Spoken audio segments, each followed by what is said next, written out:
Merci à Claude et à Ariane qui nous reçoivent. C'est une grande grâce toujours, je pense, de quand on s'entretient sur la Salette. Et pour moi, c'est une grande histoire. Et je pense que c'est une grande grâce qui nous est faite par le bon Dieu. C'est, je pense, une apparition très méconnue qui a des voyants, mais particulièrement une voyante, Mélanie Calva, qui est ici, qui est très méconnue et qui est tout à découvrir. Et je pense que c'est une grande grâce. La Salette en elle-même, je pense, et Mélanie Calva était une grande grâce que le ciel a voulu pour la France, et la France n'en a pas voulu. Alors, comme le bon Dieu est très patient, il n'est jamais trop tard. Et je pense qu'aujourd'hui, ce que la Sainte Vierge attend de nous, c'est qu'on parle un petit peu de ce message dont elle a dit « Vous le ferez passer à tout mon peuple ». Elle l'a répété 2 fois aux enfants. Et puis que ça rentre dans nos cœurs, et puis qu'on en tire un petit peu les conclusions, et puis qu'on soit un petit peu après, nous, et je conclurai d'ailleurs avec ça, mais... faut éteindre tous les portables, merci. Et qu'ensuite, nous, après, que chacun d'entre vous, voyez, autant que je vais faire ce peu, je vais essayer d'en parler correctement, c'est pas facile, et puis que chacun d'entre vous, après, fasse passer le message de Notre-Dame à tout son peuple. Vous voyez, c'est un peu ça l'idée. Bon, vous allez voir que dans la Salette, il y a pas mal de choses qui sont pas du tout connues. Je vais me présenter en 2 mots. Je vais essayer de rester compact. C'est pas toujours facile. Il y a beaucoup de choses à aborder. Je dépasse toujours le temps imparti. Donc, il y a plus de temps imparti.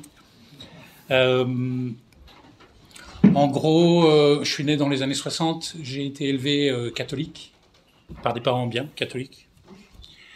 Et j'ai tout lâché. Je suis devenu un bon 68ard, un bon rebelle, un bon révolté. J'ai fait de la musique rock, j'ai fait de la musique ceci, cela, je faisais de la batterie, je fumais des joints. J'étais pas forcément un mauvais gars, mais voilà, j'ai lâché le bon Dieu. Et à 14 ans, 15 ans, ça y est, j'avais plus la foi, c'était clair. Ensuite, la vie m'a amené, quand on est loin du bon Dieu, on sait pas trop où aller. Mais j'ai bien aimé les gens dans l'Himalaya. J'ai été voyager, j'avais jamais voyagé, puis je me suis retrouvé au Népal, dans l'Himalaya. Truc improbable, j'avais jamais voyagé de ma vie. Et puis dans les montagnes de l'Himalaya, j'ai vu des gens qui avaient rien, qui partageaient tout et qui avaient le sourire. Et je me suis dit, ça me parle. Et du coup, je suis resté là-bas pour ça. Je dis ça parce que parfois on me dit, ouais, t'étais en bouddhisme, dans la drogue. Oui, je fumais mes joints, mais j'étais pas là-bas pour la drogue. J'étais là-bas pour les gens avec un esprit de montagne qui ont rien et qui donnent tout. Ça venait en fait du bon Dieu, vous voyez, mais bon, je ne le savais pas. Moi, j'avais tout lâché, je suis devenu athée, j'étais athée toute ma vie, enfin tout le reste de ma vie, donc de 14 ans jusqu'à ma conversion à 53 ans. J'en ai 60 maintenant, donc je me vois encore comme un tout petit bébé converti, j'ai l'impression que c'est tout récent. Et pourtant, paradoxalement, j'ai l'impression que toute ma vie, j'ai eu la Sainte Vierge et le bon Dieu à côté de moi. Vous voyez, c'est la notion du temps. Après, quand on a la foi, il y a tout qui est ballotté comme ça. Bref, j'ai passé, je vais pas rentrer dans le détail là-dessus pour parler principalement de l'apparition, mais juste pour me présenter, j'ai passé la moitié de ma vie du coup. Je me suis retrouvé au Népal, puis comme je suis quelqu'un d'assez entier, c'est pour ça que je me retrouve ici à parler de la Sainte Vierge. Je sais pas comment je me retrouve ici à parler de la Sainte Vierge, c'est quand même impressionnant, vous voyez, pour un petit converti. Je sais pas comment je vais pouvoir parler de la reine de l'univers, de son message et du bon Dieu et d'une immense sainte. Mais bon, le bon Dieu il a voulu ça, il me met là, il m'a pris comme je suis entier, j'y vais, puis je me pose pas trop de questions. Mais du coup, tellement entier que je suis resté dans l'Himalaya et puis du coup, je suis resté 25 ans et j'ai fait donc de 25 ans à 50 ans, j'étais au Népal, je parlais népalais couramment. Je bourlinguais dans l'Himalaya, je connais l'Himalaya vraiment bien, beaucoup mieux que la France, et ma vie était là-bas. Parfois, je suis revenu en fin 2015. C'est le 13 novembre, c'est ça, hein, le Bataclan et tout ça. Voilà, donc j'arrive ce jour-là, retour du Népal, et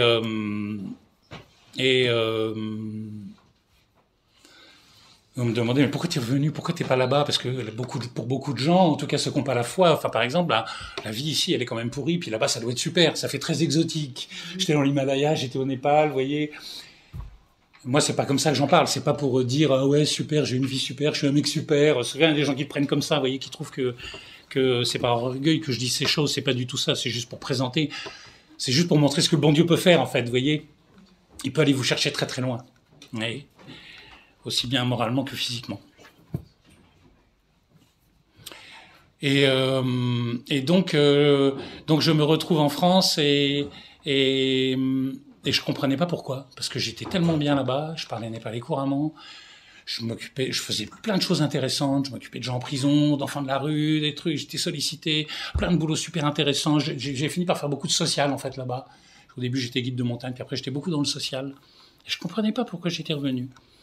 Et 2 ans après être revenu, j'étais dans les montagnes.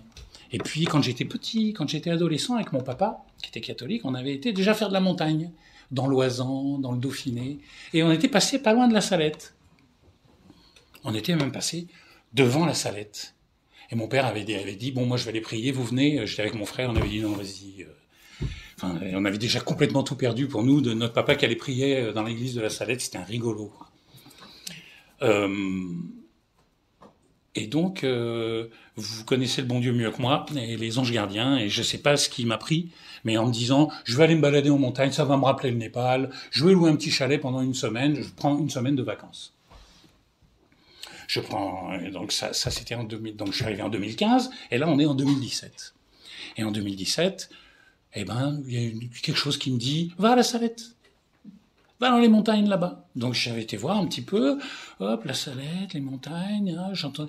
Et puis, j'avais pas 1 gramme de foi. Et je recherchais un peu des trucs. Je me souviens, Carl Gustav Jung. Je m'intéressais à des choses un petit peu. Le bon Dieu se servait d'éléments pour me faire découvrir tout doucement que il y a des gens qui avaient déjà vécu des choses de vie, qui auraient une vie qu'on voit pas. Vous voyez, pour moi, pour quelqu'un de complètement athée comme moi, vous voyez, moi j'étais anarchiste. Au Népal, j'étais devenu anarchiste communiste. On est plutôt militant et tout. J'ai ouvert une librairie à Katmandou. Je vendais les livres de Karl Marx. Des trucs vraiment anarchistes communistes. J'étais plutôt militant anarchiste. Et donc je me dis, donc j'avais été regarder un petit peu, et puis la Salette, etc. Et des enfants qui ont vu la Sainte Vierge et tout. Je comprenais rien à cette histoire, mais les petits enfants, ils étaient pauvres, ils vivaient dans la montagne. Alors ça me parlait. Les petits enfants pauvres qui vivent dans la montagne et que personne veut croire. Et notamment une petite pauvre dont tout le monde dit que c'est une espèce d'hallucinée, une orgueilleuse, qui raconte n'importe quoi. Ça, je vais y venir après dans le message de la Salette. Alors ça me parlait. Vous voyez, le bon Dieu se servait de ça. Parce que moi, j'avais vu des choses au Népal où des enfants de la rue dénonçaient, vous voyez, des abus pédophiles, des choses comme ça. J'ai vécu des choses un peu incroyables là-bas, et où les enfants étaient, on les traitait de menteurs, ils racontent n'importe quoi, etc. Et moi, j'avais déjà fait l'expérience que ces enfants m'avaient dit des choses au Népal qu'ils pouvaient pas inventer. J'avais l'habitude de l'innocence des enfants face à la persécution des adultes. Vous voyez, quelque chose comme ça. Et le bon Dieu faisait vraiment résonner ça avec la Salette de manière incroyable. Vous voyez, vous le connaissez, vous savez comment il fait. Moi, je ne savais pas. Et j'étais touché par ça. Et du coup, je me disais, ouais, la Salette, c'est une bonne idée, je vais y aller. Du coup, je réserve mon truc. Et quand je réserve mon truc, à nouveau, vous connaissez le bon Dieu, tout se fait en 10 secondes, boum, boum, boum, boum, boum. Je trouve un chalet, comme par hasard, tout près de... C'est en hiver. Alors, par contre, c'était en hiver, donc le sanctuaire est fermé, c'est plutôt hivernal, donc vous voyez, c'est pas... Là-bas, la saison, c'est plutôt juillet-août. On est dans le Dauphiné, on est dans les montagnes à 2000 mètres d'altitude. Je vais vous en parler rapidement. Mais finalement, donc j'arrive à réserver un petit truc tout seul, machin, et je me retrouve là-bas. Et sur le chemin, en y allant, donc je fais juste un petit aparté. Je prends le train, le bus. Donc j'ai 53 ans. Le 11 novembre 2017, je débarque à Corps, donc sur la nationale qui mène ensuite à la Salette. Et puis de là, j'avais réservé un chalet qui était un peu en dessous vous voyez, il faut vous représenter, il y a la Salette qui est en haut à 1800 mètres. Et puis en bas, il y a déjà un petit hameau, un petit village, un autre petit hameau, puis un autre village d'où étaient natifs les enfants, où là, il y a la nationale. Donc je débarque là, en bas. Et puis, j'avais un gîte que j'avais loué, qui était le hameau le plus près du lieu de l'apparition. Voilà. Il s'appelle Dorsières, pour ceux qui connaissent. Et complètement improbable de me retrouver là-bas, quand j'y pense. Bref, et j'arrive à Corps, et puis j'étais... alors, le bon Dieu, il voit de loin, il voit de très loin les choses. Je me retrouve à Corps et là fallait que je monte en 2 heures à pied, donc j'étais ambiance Népal, avec mon gros sac à dos, 20 kilos de nourriture à l'intérieur, pour partir dans mon chalet pendant 1 semaine, en mode aventure, Népal, quoi, vous voyez, Himalaya. Autarcie autonome, vous voyez. Et donc là, j'avais 2 heures de route à faire à pied, avec mon gros sac. Et puis j'étais là, je suis arrivé à 8-9 heures du mat, et j'avais rendez-vous à 14 heures. Donc je me dis, bon, je vais me balader dans le village. C'est marrant, je vous raconte un truc, d'habitude, je raconte pas forcément celui-là. Et là, dans le village, je pose mon sac à un café, je prends un café, je laisse mon sac et je vais me balader dans le village. Et là, pas de grammes de foi. Mais je m'étais renseigné un petit peu sur ces petits-enfants et tout ça, voilà. Et le message, j'avais vu des messages et tout, ça me parlait pas du tout. Je voyais plus ça comme une histoire de petits fermiers qui ont vu quelque chose d'un peu d'extravagant, mais le côté religieux, zéro. Et en me promenant, je me promène, et je rentre dans l'église. On a l'église, bon. On est à l'église, et là je vais, et je me retrouve devant une statue. Et devant cette statue, je me mets à genoux, c'était la statue de la Sainte Vierge. Ça m'émeut toujours d'en parler. Bref, je me retrouve là, et j'essaye de balbutier 2-3 trucs, j'y arrive pas, et je me mets à pleurer, déjà comme un bébé. Voilà. Et je me dis, vous voyez, il se passait quelque chose en moi, et je savais pas trop ce que c'était, en fait. Je comprenais rien. Alors je ressors de cette église en me disant, mince, qu'est-ce qui se passe? Mais je sentais que j'étais emmené, vous voyez, depuis que j'étais parti de la Normandie pour aller là-bas. Il y a quelque chose qui m'emmenait, je me suis rendu compte. Après, on se rend pas compte sur le moment, on est porté par quelque chose. Et puis, donc le bon anarchiste, hein. J'étais le bon anarchiste. Je déambule dans les rues de ce petit village.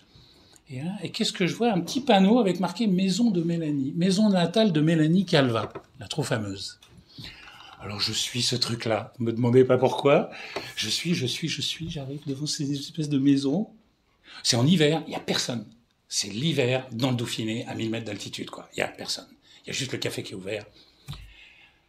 La porte, il y a marqué, je crois qu'il y a marqué ouvert ou je sais pas quoi, tout public. J'y vais, je pousse la porte s'ouvre. Je rentre, et puis là, je me retrouve dans une vieille maison. Et là, je me retrouve au Népal, dans une vieille maison, en pierre, en terre, avec de la vieille pierre. C'est une maison qui a été refaite, en fait, une association qui a eu la très bonne idée, et c'est le bon Dieu qui fait tout, de racheter cette maison, et de la maison de Mélanie Calva, même maintenant, vous voyez, elle est ouverte au public. Et donc, je rentre là-dedans, et je me retrouve. Et voilà, le bon Dieu se sert de tout, et je me retrouve dans une maison où je me retrouve comme dans ma maison au Népal, parce que au Népal, j'avais construit ma maison en pierre et en terre moi-même là-bas. C'est incroyable comme le bon Dieu va de loin. Et là, je me retrouve dans mon contexte. Et ça me parlait, j'étais à l'aise. Et puis il y a une table avec des publications. Et je regarde ça. Pas mal de trucs un peu catho, un peu religieux et tout. J'étais là. À ce moment-là, moi, si je voyais Jésus, j'étais là, qu'est-ce que c'est que cette histoire? Ce monsieur barbu sur une croix, c'est vrai que je comprenais rien à tout ça. La Sainte Vierge, même, je comprenais rien à tout ça. Mais les petits enfants pauvres, ça me parlait. Alors je vois un livre, L'enfance de Mélanie, bergère de la Salette, écrite par elle-même, posée sur la table. C'est une autre édition. Alors je vois ça et je me dis, la petite bergère pauvre des montagnes qui parle de sa vie. Ça je vais prendre. Parce que c'est pas le bon Dieu et tous les trucs où je comprends rien. Là, ça, je risque de comprendre une pauvre des montagnes qui parle de sa vie. Donc j'ai pris ce livre. Je dis ça parce que c'est hyper important en fait. C'est dans toutes ces petites choses que fait le bon Dieu que je suis là aujourd'hui en fait. Vous voyez, c'est incroyable comme il fait les choses. Et donc je prends ce livre, je le mets dans mon sac à dos, 1 kilo de plus, je dois monter à 26, paf. Et là, je vais au café, machin, et c'était pile l'heure, et je pars à pied, et je pars dans la montagne avec mon gros sac. Bim, bim, bim, bim, bim, bim, bim, bim, bim, bim, bim, bim. De bons pas himalayens, vous voyez, lentement mais sans s'arrêter, comme on fait en altitude, vous voyez. Et j'arrive là, hop, pile à l'heure au gîte où les gens m'attendaient. Et il me dit, on est inquiet, vous n'arriviez pas, on allait partir pour vous chercher en voiture, on savait que vous veniez à pied et tout. J'étais là, non, mais on avait bien dit 16 heures, c'était 14 heures, je crois. On avait bien dit 14 heures, oui, j'ai dit, mais il est 14 heures pile. Ah oui, bon, d'accord. Tac, il me montre comment ça fonctionne, la cheminée, le bois, le truc, le machin. J'étais à l'aise encore. Là, on est dans les villages paumés de la montagne, des maisons en pierre, des maisons. Là, je suis au Népal, quoi, vous voyez. Et ils s'en vont, et je suis là. Voilà. Et je me dis, bon. Je suis là. Alors quand même, le bon Dieu fait bien la chose, j'avais quand même enregistré des espèces de catéchismes en ligne ou des trucs comme ça. Vous voyez, il y a quand même des choses dans mes recherches, Carl Gustav Jung, la psycho, la psychanalyse, les trucs, les machins. Ben, il y avait aussi, je me souviens que j'avais vu des abbés en soutane sur Internet, et ça m'attirait, et puis qui faisaient du catéchisme. Je me souviens maintenant bien de l'abbé Laguérie, par exemple. Voilà, donc j'avais enregistré ces trucs-là. Et du coup, j'écoutais ça, j'allume mon feu, je suis là, tranquille, ambiance retraite, tout seul dans la montagne. On se pose un peu. Et il se met à neiger. Il n'y avait pas de neige. Il se met à neiger, à gros flocons. Il neigeait. Et moi, j'avais ma carte au 50 millième. Je suis topographe. Alors j'avais ma carte au 50 millième. Et je m'étais dit, bah, demain, je vais prendre le petit chemin, là, le petit GR, puis je vais monter en haut. Au lieu de, je vais faire un peu de montagne, je vais monter au lieu qui est censé être le lieu de l'apparition. Et là, il se met à neiger. Ça. Là, on est à 1400 mètres d'altitude. Puis il tombe ça de neige, puis il y a ça. Puis là, je me dis, mince, j'ai pas prévu le matos, je vais pas pouvoir monter dans la neige, je vais pas pouvoir partir. Mince. Bon, je m'inquiète pas trop, j'étais bien. Du coup, c'était beau, je me souviendrai toujours comme... C'est le bon Dieu qui faisait tout beau. C'était magnifique, c'était blanc, toute la montagne blanche, pour moi tout seul, là-haut à 1400, il n'y a plus rien. J'ai été bien.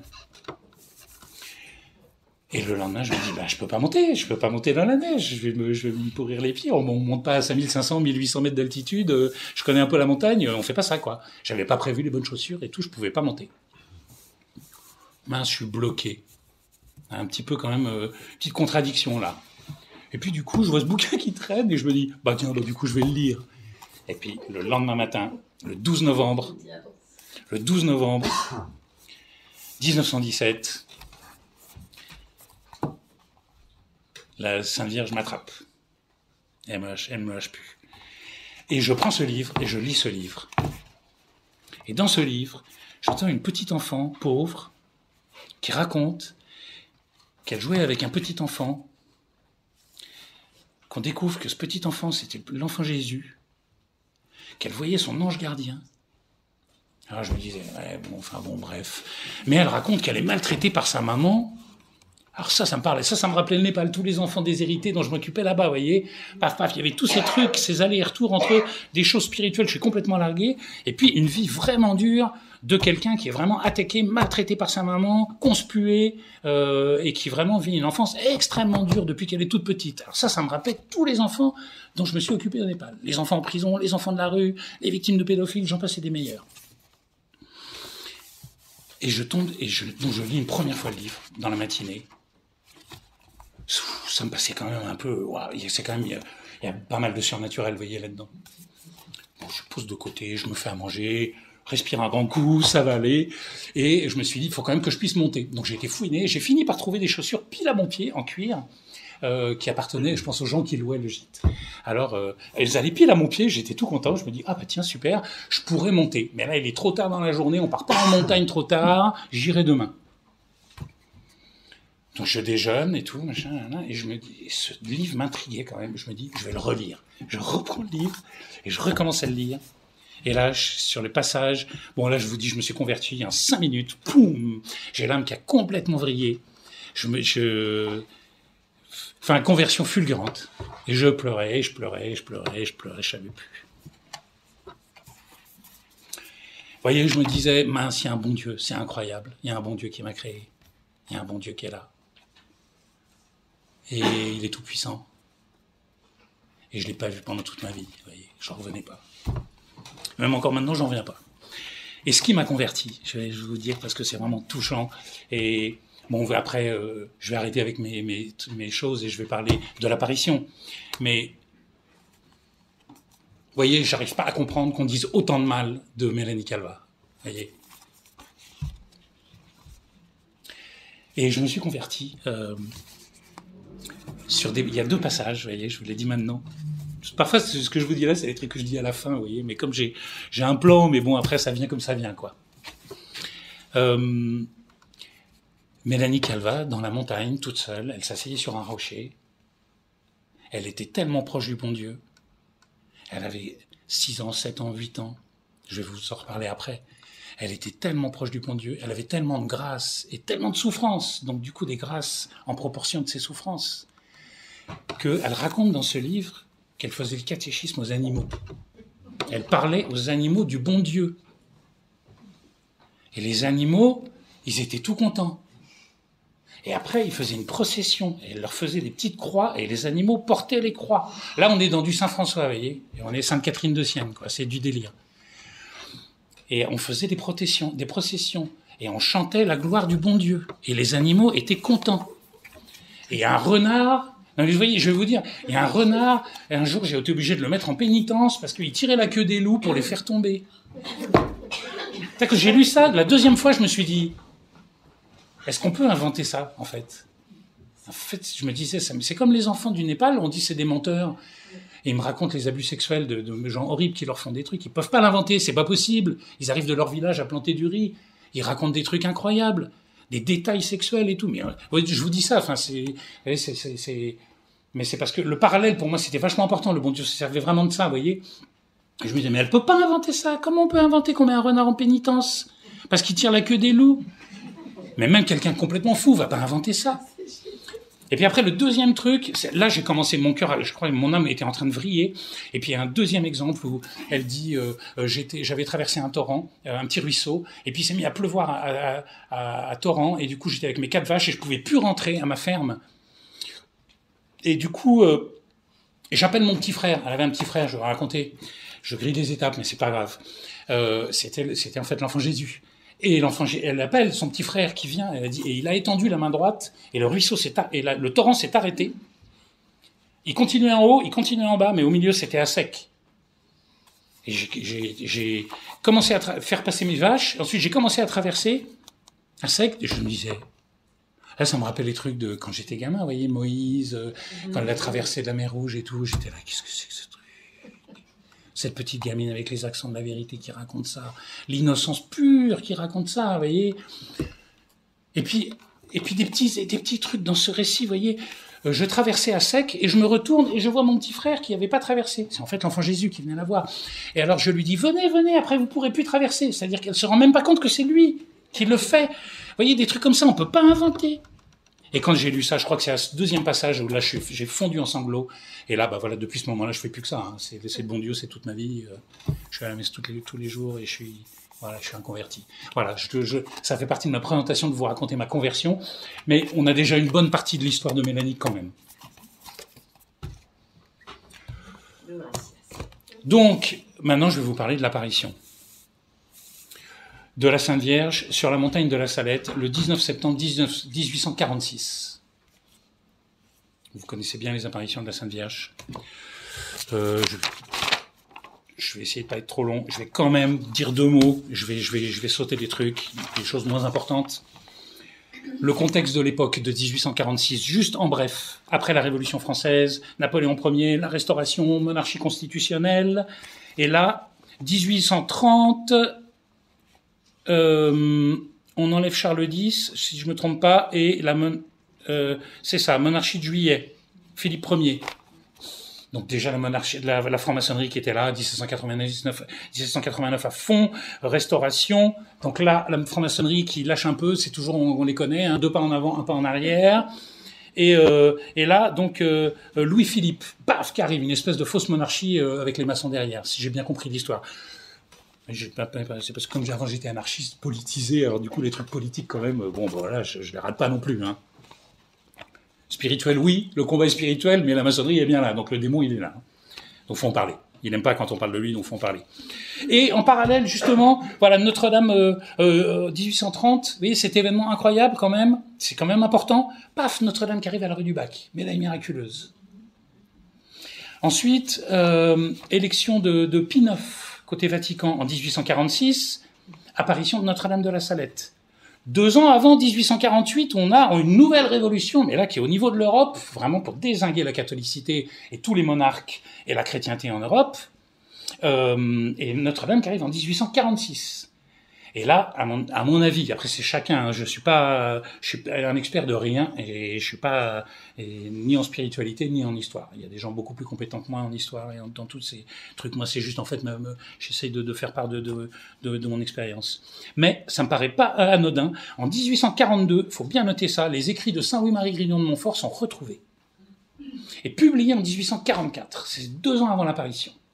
Vous allez voir quand on va parler à la fin des apôtres des derniers temps. Que Saint-Louis-Marie Grignon de Montfort, il n'est pas des moindres dans l'histoire. Voyez, donc je pense que quand moi je vois dans mon histoire comme le bon Dieu fait, je me dis tout ça c'est pas au hasard. Des choses qu'on oublie, que je vous dis juste rapidement, à l'époque de l'apparition de la Salette, parce qu'on dit toujours, oui, maintenant, vraiment, c'est le démon qui tient tout, c'est que tout est pourri. À l'époque, c'était vraiment super. Tout le monde était fermier, était catholique. C'était super. Non, c'est un peu les images qu'on a, mais moi, quand je vais fouiller un petit peu, c'est pas du tout le cas. Et c'est pour ça que Notre-Dame, elle est venue, d'ailleurs. En 1846, on va voir les messages qu'elle donne, mais c'est pas joli, hein. Pas joli du tout. Le clergé est pas joli du tout. La politique est pas jolie du tout. Donc, faut arrêter de se dire qu'à l'époque, c'était top et que maintenant, c'est nul, quoi. Maintenant, c'est nul, mais avant, c'était nul. Non, mais il faut pas romanticiser, quoi. Mélanie, à son époque, elle disait, la France empeste le péché partout. La France apostate, je veux pas rester en France.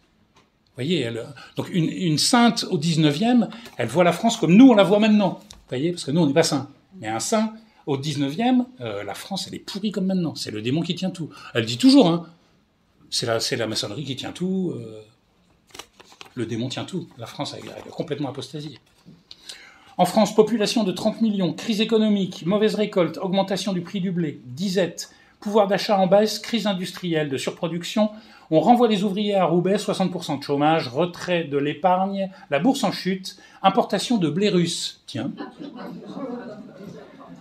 Balance commerciale négative, grands travaux stop, manifestation ouvrière. Voilà. Ensuite, 1848, nouvelle révolution en France, Napoléon III est élu. Et là, quand même, c'est pas de rien. Donc, 2 ans après la Salette, on dira pas qu'on n'avait pas été prévenu. 3e congrès communiste. Marx, qui était Rose-Croix, parce que moi j'ai été élevé à coup de Marx, Voltaire, comment il s'appelle, enfin tous les Diderot et compagnie. Puis maintenant, je me rends compte qu'ils étaient tous Rose-Croix. Ce qui est au-dessus de la maçonnerie encore, vous voyez. Et j'ai été élevé à ça, moi. Je comprends bien pourquoi j'ai perdu la foi et que je suis devenu un espèce de rien. 3e congrès communiste en Angleterre, Marx écrit le manifeste du Parti communiste, après avoir été depuis 1842 en France, en Angleterre, en France à nouveau, puis en Belgique. C'est la maçonnerie. Comme maintenant, ils font ce qu'ils veulent. Choléra en Angleterre, puis en France. En 1849, Mazzini et Garibaldi proclament la République à Rome, dont les États pontificaux, qui sont bouffés par les Carbonari. Donc ça, c'est la haute maçonnerie. C'est les hautes ventes. Mazzini, Garibaldi. Partout, moi je vois partout maintenant, j'ai les stations de métro Garibaldi. Et avant, je m'en rendais compte de rien. 1850, la loi Fallou sur la liberté de l'enseignement. Ça, c'est des trucs, ça passe à l'as, on voit pas. Mais Mélanie, elle disait, je serais amené à en parler, que les vrais châtiments du bon Dieu, quand on lui tourne le dos, c'est des choses comme ça, en fait. Et c'est des choses comme ça qui offensent vraiment notre Seigneur. C'est des lois sur la liberté de l'enseignement. Vous voyez? C'est pas le gros truc qu'on voit sur Internet, c'est pas Macron, c'est pas Trump, c'est pas le Covid. C'est des petits trucs comme ça. Le démon, il est très très malin. 1858, apparition de Lourdes. 1870, chute de Napoléon III, défaite face à Bismarck. Hugo clame les États unis d'Europe. C'est la Commune. Commune, 1870. 1871, apparition de Pontmain. Hugo, Louis Blanc, Gambetta, Garibaldi, Quinet, tous les francs-macs. Paris est républicain et la province monarchiste. Le gouvernement est républicain, l'Assemblée est anti-républicaine. J'ai conclu en disant, juste pour qu'on ait le contexte de la Salette, en bref, nous voyons comme un jeu entre les protestants, les républicains et les communistes, mené par la franc-maçonnerie, qui prend le pouvoir politique en Europe. Pour ça, je vous renvoie avec beaucoup plus de citations au livre de Monseigneur de Lassus, La conjuration antichrétienne, pour ceux qui ne le connaissent pas. Un livre excellent qui vient justement étayer un petit peu tout ce dont j'ai parlé là. Et on voit en parallèle les multiples interventions de la très sainte Vierge Marie qui ne cesse de venir au secours de la France et de la catholicité avec des remèdes, des avertissements et des enseignements. Vous voyez, ça c'est un petit peu l'introduction. L'apparition. 1846, sur une montagne du Dauphiné. Je vais pouvoir aller un petit peu vite parce qu'il y a beaucoup de choses que j'ai dit. Maximin Giraud et Mélanie Calvat. Où est-ce qu'ils sont? Ils sont là. Voilà. Là, vous avez Mélanie. Donc là, Mélanie, je ne sais pas si vous voyez. Voilà. Alors là, Mélanie Calvat. Ça, c'est un daguerréotype qui a été fait en 1847. Donc c'est l'ancêtre de la photographie. Ça a été fait 1 an après l'apparition. Alors voilà, on voit Mélanie Calvat, petite bergère, et Maximin Giraud. Alors, Mélanie était née en 1831 et Maximin Giraud est né en 1835. Donc au moment de l'apparition, Mélanie a 14 ans, elle a presque 15 ans, donc en 1846, et Maximin, lui, il a 11 ans.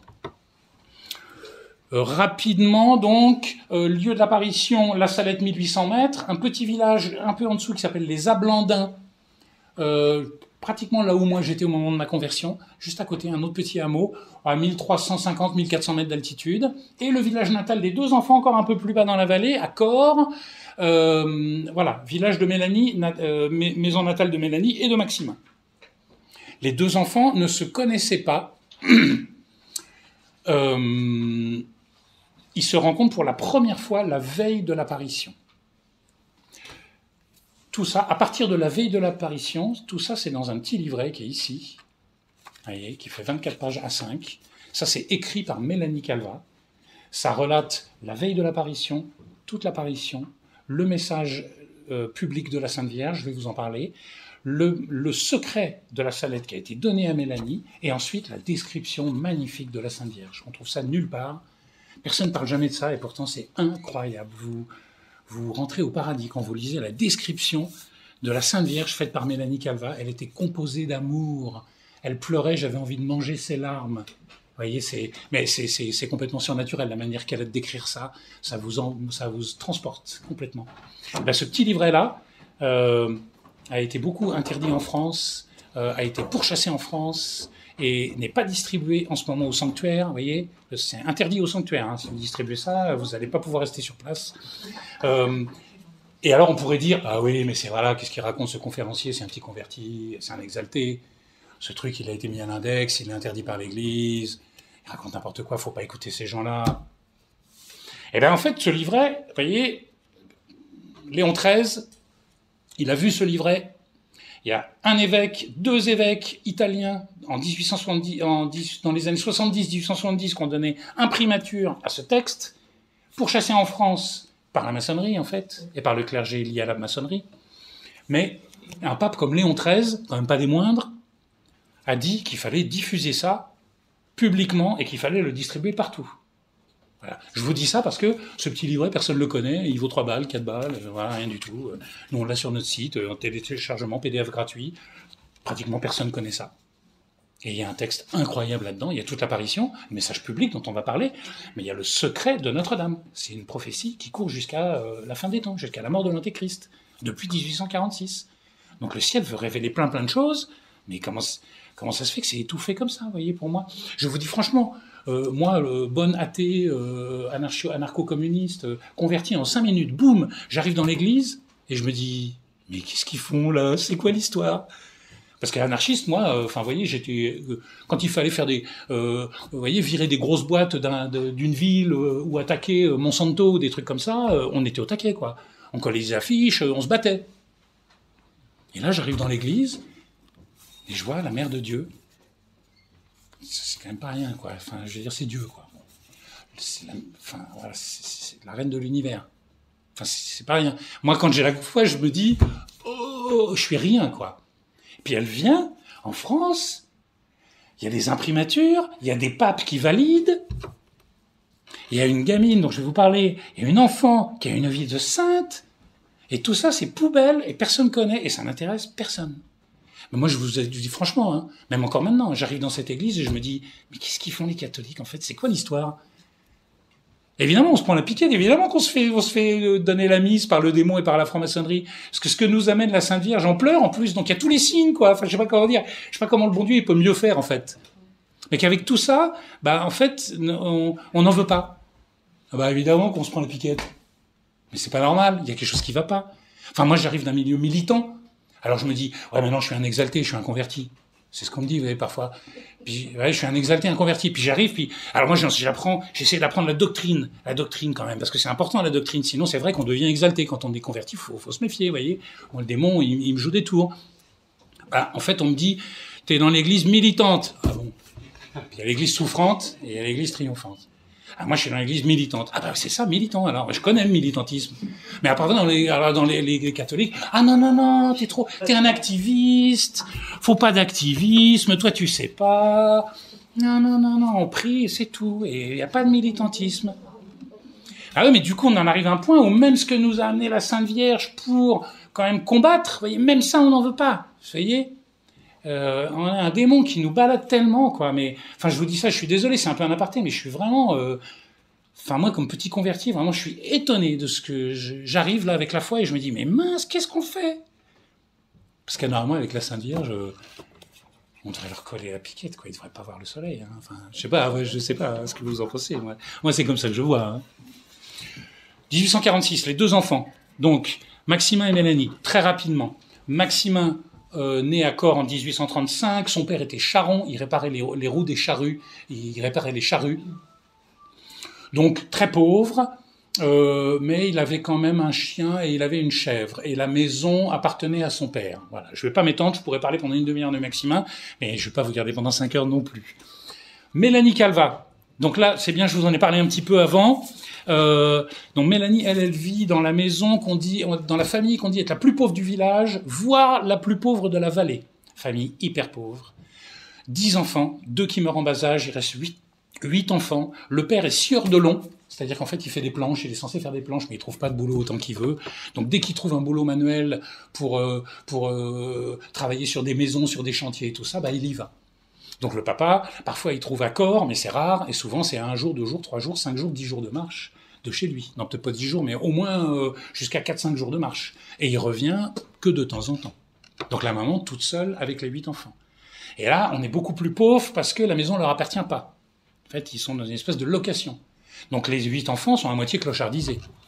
Déjà Maximin, j'avais entendu des trucs comme quoi Maximin, lui, les deux, Maximin et Mélanie, pas scolarisés et pas au catéchisme. Maximin, apparemment, il ramassait le caca des chevaux ou des vaches, vous savez, qu'on fait sécher puis qu'on vend comme combustible ou des trucs comme ça, genre de... Bon, Mélanie et ses frères et sœurs, je pense que c'était encore pire. C'est pas décrit, mais ils vivaient de la mendicité, hein. Et puis du papa qui allait travailler à droite à gauche. Alors le papa ne revenait pas souvent. Et là, on est un peu dans le cœur de l'histoire de ce livre magnifique, inratable. De Mélanie, je vous le dis maintenant. En fait, toujours les détracteurs de Mélanie Calvat, il y en a plein. C'est une petite orgueilleuse, elle raconte n'importe quoi, elle a inventé tout ça, voilà. Elle voulait pas du tout écrire ce livre. Quelques années avant sa mort, le bon Dieu, lui, il a voulu qu'elle écrive ça. Donc, il a forcé Mélanie à aller dans un village, dans l'Allier, dans le centre de la France, vivre auprès d'un curé qui s'appelle l'abbé Combes. Il a écrit un journal, c'est magnifique. Et cet abbé, Mélanie, elle, très obéissante. Donc, cet abbé, qui était devenu son confesseur pendant 5 ans avant de mourir, où elle a vécu dans ce village, elle retournera en Italie juste pour mourir. Je vais revenir sur tout ça rapidement, mais tout ça pour dire que ce livre qui raconte sa petite enfance, tout ce qu'on sait d'avant l'apparition est dans ce livre. Elle voulait pas l'écrire, mais son confesseur l'a forcée à l'écrire. Donc par obéissance, elle le dit dans le livre. Ça m'est bien difficile de parler de tous mes péchés, de ma vie de péché, tout ça, parce qu'elle se voyait toujours comme nulle. Vous voyez, les saints, plus ils s'approchent du bon Dieu, plus ils se trouvent nuls, quoi, en fait. Et en fait, elle a honte d'écrire toutes ces choses qu'il y a là-dedans, mais elle l'a fait par obéissance. Je le dis, c'est important de le savoir pour tous les détracteurs de Mélanie qui disent que c'est une petite orgueilleuse. Et donc, on apprend là-dedans, dans ce livre, toute son enfance entre sa naissance et avant l'apparition, 15 ans. Vous voyez, c'est la vie de Mélanie avant l'apparition. Et là-dedans, elle raconte que son papa partait loin, mais son papa, quand elle était petite, son papa l'aimait particulièrement. Et je vais vous essayer d'être rapide pour vous dire que, en fait, vous voyez, Mélanie Calva, c'est une petite amie du bon Dieu. Et c'est une petite sainte que le bon Dieu s'est façonnée. Mon explication, c'est que le bon Dieu, il s'est façonné une sainte toute particulière, remplie de souffrance, pour une apparition toute particulière. Et je pense que on ne peut pas comprendre, l'un ne va pas sans l'autre. L'apparition de la Salette et l'importance des messages va de pair avec l'importance de la sainteté de Mélanie Calva. Tout ça, c'est dans la même balance, voyez. C'est comme ça que je comprends les choses. Après, à chacun de faire son discernement. Le papa travaille très loin, et quand elle est toute petite, elle raconte dans ce livre. Tout ce que je vous dis là, c'est des choses qui sont dans le livre. Quand elle est toute petite, le papa la prend sur ses genoux, et il a un crucifix. Il prend le crucifix et il lui montre. C'est l'enfant Jésus, c'est Dieu qui s'est fait homme. Et pour notre résomption, il a voulu souffrir pour nous. Le papa était pieux, la maman pas du tout. Et du coup, Mélanie, quand elle est toute petite, et là vraiment tout le long, on voit qu'il y a des grâces particulières, elle est saisie par ce Jésus qui est là sur la croix, qui est représenté en sang, et qui est censé avoir, à cause des péchés des hommes, il est mort comme ça pour notre rédemption. Et ça l'accroche complètement, depuis qu'elle a 6 mois, 1 an. Bon, je veux dire, pour ça, je pense qu'il faut des grâces particulières, vous voyez, c'est pas donné à tout le monde. Et du coup, elle est focus, elle est concentrée là-dessus, et après, elle pense toujours à l'enfant Jésus. Elle raconte, c'est très mignon, je prenais le crucifix et je lui parlais sur le crucifix, mais il ne me répondait pas. Alors je me disais, moi je veux être comme lui, je veux parler à personne et je veux souffrir. Et je veux pas faire de péché, jamais je veux faire de péché. Voyez, et ça, elle le raconte très très bien avec des mots, c'est magnifique, voyez. Et toute sa vie, ça va être ça en fait. Toute la vie de Mélanie, c'est je veux souffrir comme Jésus, je veux pas faire de péché, et je veux être côte à côte avec lui pour la rédemption. Ça, c'est, vous voyez, je pense que c'est des grâces particulières qui sont données, parce que des souffrances, elle va en avoir des énormes, énormes. Et elle veut souffrir depuis qu'elle est petite. Excuse-moi, 2 secondes. Il y a une personne qui est jeune avec sa Clio, dégage, Clio blanche. C'est la faute du curé.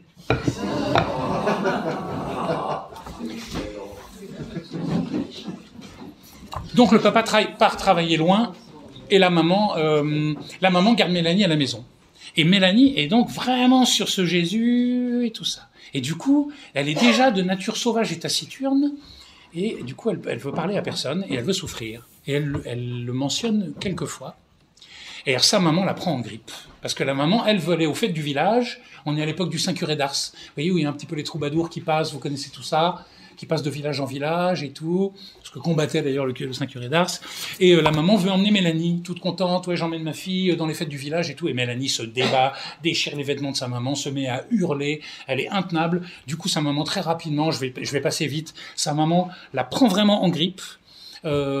Et vraiment parle mal d'elle devant les autres frères et sœurs, dit elle ne fait pas partie de la famille, il faut plus l'appeler frère ou sœur, c'est plus ma fille. Voilà, tout ça se passe sur un certain temps, mais il faut quand même que j'avance. Donc voilà, je vous recommande ce bouquin en tout cas qui raconte tout ça, et chose incroyable, donc que j'avais dévoilé déjà un petit peu avant,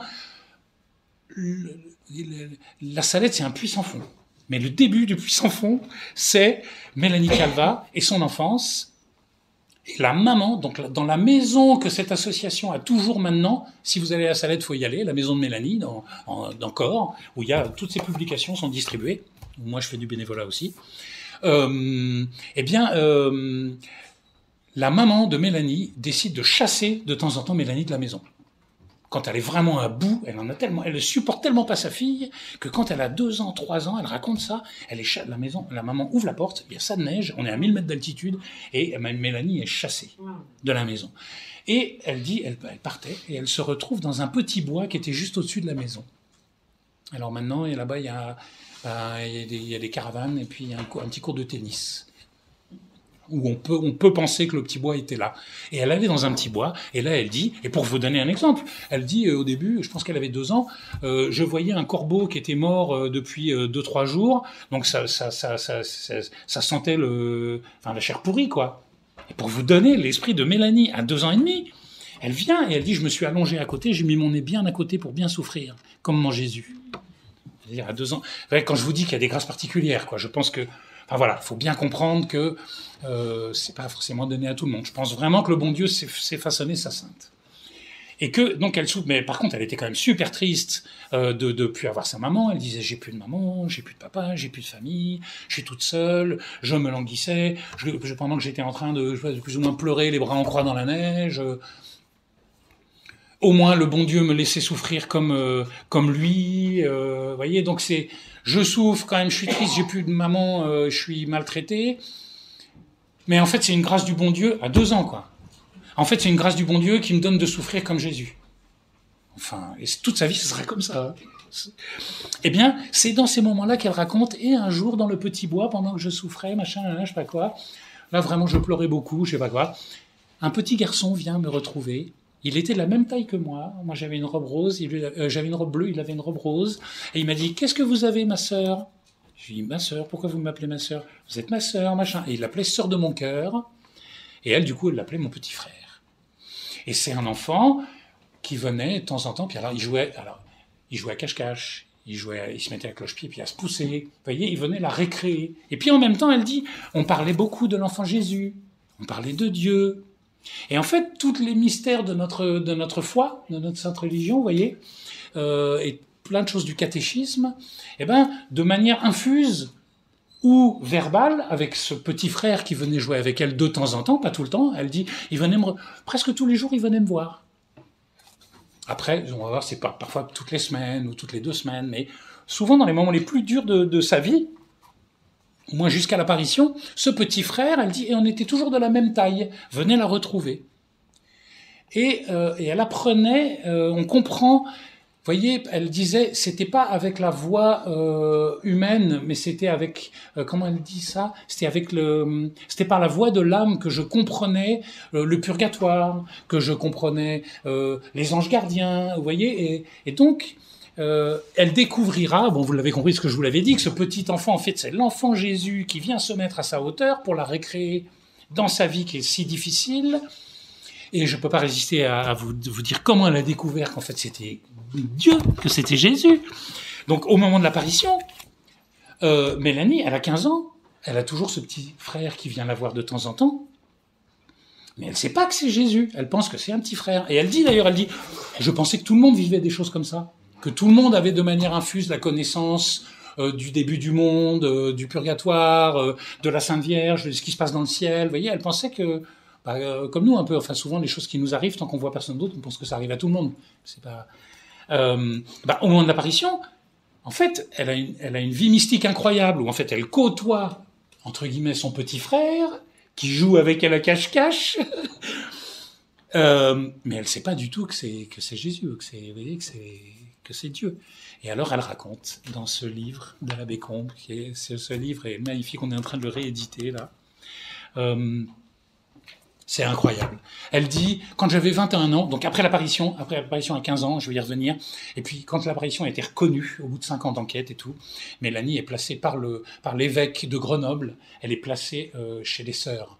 D'abord, elle est placée, d'ailleurs, avec Maxima, ils sont placés chez les sœurs à Coran, donc ils sont catéchisés puis scolarisés par l'évêque, et puis après, à Coran, à côté pas loin de Grenoble. Et puis, elle dit, j'étais là, puis un jour, j'étais dans ma chambre, dans sa cellule, quoi, en fait, c'était un couvent. J'étais dans ma chambre, et puis mon frère était avec moi. Alors, il grandit en même temps qu'elle, et tout ça, c'est son frère. Sœur de mon cœur, il l'appelait. Et puis, on était là, et puis on s'est dit et puis on était en train de prier.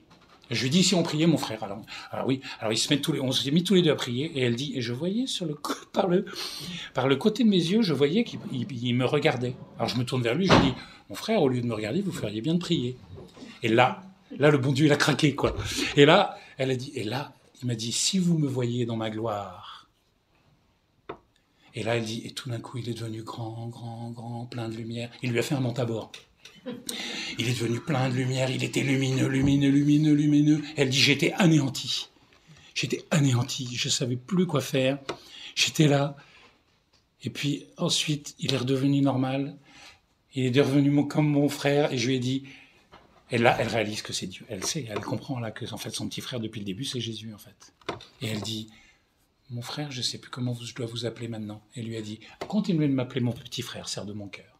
Vous voyez, ça c'est la découverte à 21 ans. Vous voyez, mais vous voyez, la vie de Mélanie, c'est que des trucs comme ça tout le temps. Tout le temps, c'est que des trucs comme ça. Des trucs où on se dit... Enfin, franchement, je trouve qu'ils ont du cran, ceux qui disent que c'est une petite orgueilleuse, une petite folle. Franchement, ils ont du cran. Hein, parce que il y a des trucs, franchement, on peut pas inventer, quoi. Enfin, je sais pas, c'est énorme. C'est énorme. Vous avez devoir, vous voyez, après des journées comme aujourd'hui, vous avez devoir. Il faut rétablir la vérité vis-à-vis de Mélanie. Parce que vous voyez, la Salette n'est pas connue. Parce que le démon, il peut pas s'attaquer à la Sainte Vierge, il fait pas le poids. Il peut pas s'attaquer au bon Dieu, il a déjà perdu face à la Sainte Vierge, il part en pleurant. Donc il s'est attaqué à la messagère, vous voyez. Et le fait que la Salette ne soit pas connue, c'est parce que la messagère... Parce que Mélanie, c'est là que le démon a trouvé quelque chose. Attaquer la messagère en disant que c'est faux, qu'elle délire, que c'est une petite folle, que c'est une petite sauvage, etc. Vous voyez ? Et c'est comme ça que le démon s'attaque à la Salette, en fait. Pas frontalement. Et on a devoir tous à rétablir la vérité. C'est pour ça que je passe pas mal de temps sur Mélanie. Je pense vraiment que... vous voyez, moi, j'ai devoir de rétablir la vérité sur Mélanie. Et ensuite, la diffusion de la Salette et la vérité sur la Salette se fera d'elle-même. Et je pense, je vous dis franchement, le fond de mon cœur, je pense que le bon Dieu, il n'est pas du tout content comme la France a traité Mélanie Calva, et comme elle continue de le faire.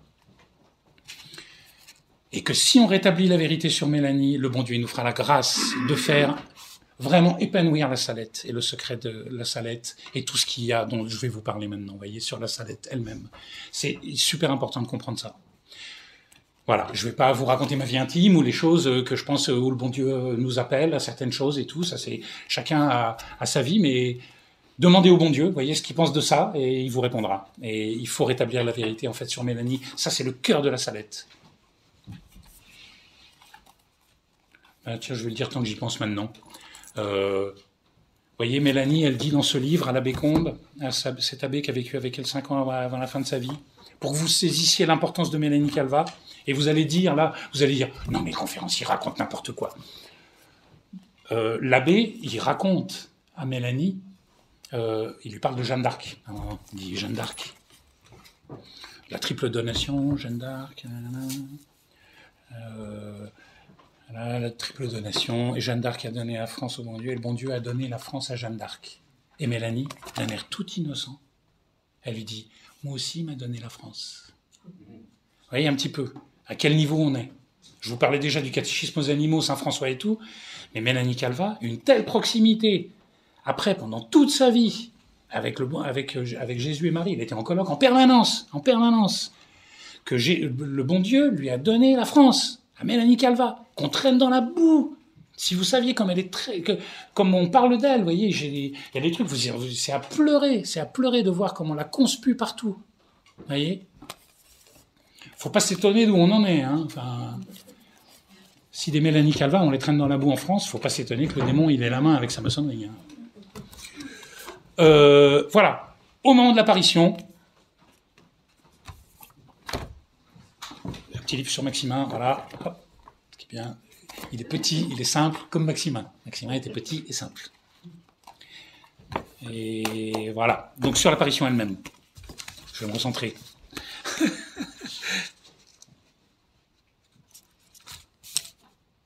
L'histoire de Maximin, on l'a fait. L'enfance de Mélanie, on l'a fait.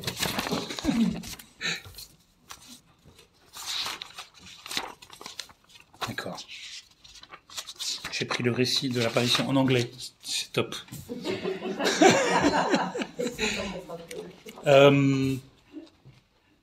L'apparition 19 septembre 1846. Il se trouve que au petit village des Ablandins dont je vous ai parlé, en dessous de la montagne, les deux enfants sont en service. Parce que Mélanie, elle, depuis qu'elle a 6 ans, sa mère l'a mis en service, elle l'a envoyée, donc sa mère qui ne l'aimait pas et tout. Et donc elle travaillait tous les ans, depuis qu'elle a 6 ans, chez des maîtres. Ça changeait tous les ans.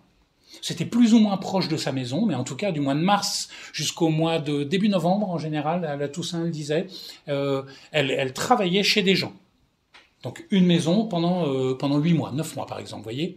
Et puis l'année d'après, quelqu'un d'autre. Alors elle emmenait les vaches, elle s'occupait des bébés, elle s'occupait souvent d'emmener les chèvres dans la montagne, c'est là qu'elle faisait le catéchisme aux animaux, qu'elle voyait son petit frère, etc., etc. Il lui arrive plein d'aventures. Ça, c'est là-dedans. Et donc une fois de plus, en 1846, elle a 14 ans et elle est aux Ablandins, un petit hameau qui est juste, maintenant juste sous le lieu de l'apparition. Et puis Maximin, lui, par contre, avait jamais été mis en service comme ça, légèrement plus aisé. Mais là, comme par hasard, je crois que c'était depuis 2 mois, il était en service au même hameau que Mélanie. C'est là qu'ils se sont rencontrés pour la première fois. La veille de l'apparition, Mélanie emmène ses vaches, Maximin, lui, sait pas trop comment faire et tout. Et du coup, il demande de l'aide à Mélanie. Elle dit, faut lire ça là-dedans. Elle était sauvage. Elle dit, je voulais pas de lui. Je lui ai fait signe de s'en aller. Moi, je voulais rester toute seule. Il voulait faire des jeux. Moi, je savais même pas ce que c'était que de jouer avec quelqu'un. Mélanie a jamais joué avec quelqu'un. Elle adresse la parole à personne. Elle est taciturne, sauvage, et elle vit toute seule, refermée sur elle-même. Elle travaille pour des maîtres de manière soumise. Dès que la Providence l'envoyait sous une autorité, et ça c'est pendant toute sa vie, elle considère que l'autorité, c'est le bon Dieu. Donc, elle obéit tout le temps. Et ça, elle le fera toute sa vie. Mais quand elle est chez les maîtres, qui la maltraitent, qui lui tirent les cheveux, qui lui font saigner, trucs, machin, eh ben, elle est soumise. Il y a des événements surnaturels où elle est sauvée par la Sainte Vierge et tout. Je vous laisserai découvrir tout ça. Bref, les 2 enfants sont aux Ablandins et la veille de l'apparition, on se rencontre pour la première fois, Mélanie finalement, avec Maximin qui est plus petit et qui veut se faire aider dans le travail qu'il connaît pas. Mélanie dit, j'ai fini par en avoir pitié. Donc elle décide d'emmener Maximin, ils emmènent pour la première fois en haut, au lieu de l'apparition, leurs vaches. Peut-être que, d'après suivant les récits, je pense bien qu'ils ont peut-être 8 vaches, 4 vaches chacun. Donc c'est quand même, si vous y allez, vous allez voir, ça monte. Enfin, il y a au moins 2 bonnes heures de marche, 2h30 de marche pour monter en haut, parce qu'en bas, bien sûr, il y avait les cultures. On est à 1300-1400 mètres d'altitude. Et bien en haut, il y a l'herbe rase pour le bétail. Donc ils arrivent en haut la veille, et le lendemain, ils vont refaire la même chose. Donc le lendemain, on y est, le samedi 19 septembre 1846. Enfin, le conférencier parle de l'apparition. Et là, ils sont les 2, et ils font. Alors, Mélanie voulait pas faire les jeux de Maximin. Alors, elle dit, il a bien voulu faire mon jeu. Alors, le jeu de Mélanie, c'est de faire un paradis. Alors, on prend une pierre, ça c'est Mélanie, qui a été élevée par son petit frère. Alors, on met une pierre, on met des fleurs, on met des pierres sur les côtés, on met une grosse pierre dessus, et on fait 2 étages comme ça, puis on met des fleurs partout. Puis alors, elle dit, en bas, on était censé y habiter, c'était notre maison, puis en haut, c'était le paradis. Bon. Après, ils mangent un petit morceau de truc, un petit morceau de pain qu'elle avait, et puis ils s'endorment. Et puis là, Mélanie se réveille, on dit que c'est vers 3h de l'après-midi. 19 septembre 1946, le bon Dieu ne laisse rien au hasard, c'est la veille de Notre-Dame des 7 douleurs, qui était fêtée à cette époque-là, le 3e dimanche de septembre. Si je me trompe pas, monsieur l'abbé, si je me trompe, vous me le dites. Et donc voilà, parce que Notre-Dame, bien sûr, en pleure, Notre-Dame des 7 douleurs, et c'est hyper lié. Moi, maintenant, chaque fois qu'il y a les fêtes de Notre-Dame des 7 douleurs, vous voyez, c'est un peu de la salette quand même. Puis c'est le 15 septembre. Et Mélanie se réveille, elle voit pas les vaches. Elle dit, spécial qui a un peu la responsabilité, c'est la plus âgée. Alors elle se lève, et ils étaient dans une espèce de petit ruisseau, là, ils étaient dans le petit vallon, comme il dit, ils dormaient, elle voit pas. Alors elle monte sur la hauteur, là, hop, puis elle voit les vaches. La voilà rassurée. Et puis Maximin, lui, dès qu'il n'y a plus Mélanie, il est paniqué, hop, il veut monter un petit peu. Maximin, très intrépide. Il y a toujours plein de... Alors là, si on voulait rigoler, vous lisez toutes les anecdotes de Maximin, on est plié de rire. Il amène vraiment un petit peu de légèreté dans quelque chose d'assez lourd, vous voyez. Et Maximin est en train de remonter, et puis et là, à l'endroit où ils étaient, à l'endroit de leur paradis, assis sur le paradis, ils voient une dame qui est assise, avec les coudes sur ses genoux et la tête dans ses mains. Maximin dira après, cette dame, on aurait dit une dame qui venait de la vallée, qui avait été battue par ses enfants et qui était venue se réfugier et pleurer dans la montagne. Tout un symbole. Et si on veut pas y voir nous, chacun y voit ce qu'il veut, quoi. Moi, j'y vois moi. On bat notre mère et elle va pleurer dans la montagne. Il la voit comme ça, assise sur le paradis. Alors, ils ont un peu peur. Mélanie lâche son bâton de berger. Maximin, il a son bâton. Il n'en rate pas une. Tiens, Mélanie, prends mon bâton. Puis si c'est méchant, tu tapes dessus. Ça, c'est Maximin direct. Il n'est pas impressionné par la Sainte Vierge. Vous allez voir, même pendant l'apparition. Mélanie, alors, mon cœur sautait de joie. Mais ils ont quand même peur. Alors, elle s'est levée. elle s'est levée, là, elle s'est levée, et elle nous a dit « Approchez mes enfants, n'ayez pas peur, je vais vous raconter une grande nouvelle. » Et là, Mélanie décrit là-dedans, elle a croisé médiocrement ses bras, elle dit comme ça, médiocrement, c'est-à-dire modestement, et là, les larmes ont commencé à couler à flot le long de ses joues, et pendant tout le temps de l'apparition, elle va pleurer. Pendant tout le temps, elle nous parle, et là, elle est debout, et il disait, elle était tellement près de nous qu'une personne n'aurait pas pu passer entre les deux. Alors là, au pied de Maximin, il y a son chien Loulou qui est là. Puis Maximin, il est là.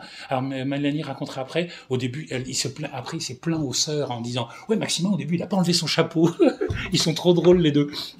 Et Maximin n'était pas content, il disait « Ouais, pourquoi elle m'a cafeté et tout, elle aurait pas dû le dire. » Et après, je l'ai enlevé, mon chapeau. Et ouais, mais pendant qu'elle me parlait, il faisait tourner son chapeau sur son bâton. Ça, c'est Maximin.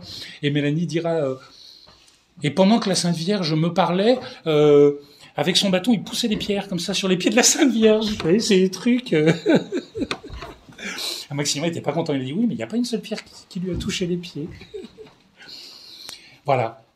On voit là, vous voyez, le crucifix, c'est bien, je peux brûler des étapes et parler de différents trucs.